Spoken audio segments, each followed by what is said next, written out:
Hi, my name is Misuki, and I'm from Los Angeles, California. Why did you decide to come to Ecuador? So for the summer, I had a couple things in mind, and so I had the goals of learning Spanish and also working in a hospital. And so after looking online, my father and I, we found this program through a broader view that you can take Spanish classes at the Simon Bolivar school, as well as work in a hospital here in Quito, Ecuador. Okay, perfect.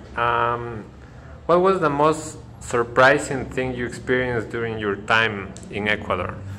I think for me, one of the most surprising things was that here in Quito, or maybe in all of Ecuador, that drivers have the right-of-way over pedestrians, and so you're kind of constantly having to check for cars and make sure you don't get run over. And that was a bit surprising for me. It caught me off guard a little bit. Okay, all right. What was the most challenging thing you experienced during your volunteering time? For me, the most challenging thing was learning Spanish after having learned Portuguese, and so it was kind of difficult for me to kind of distinguish the two at times, and it was also difficult to kind of,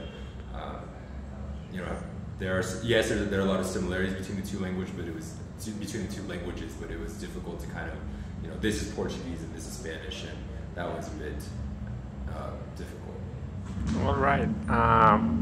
Your favorite memory of this trip? For me, the favorite memory was one night after dinner, my host family and I and a couple of other volunteers we were staying at a house. We sat in the living room and we were playing cards, and we were playing, a classic American card game Uno, but we were also playing Ecuadorian card games like El Burro and Cuarenta, and so that was a really good time.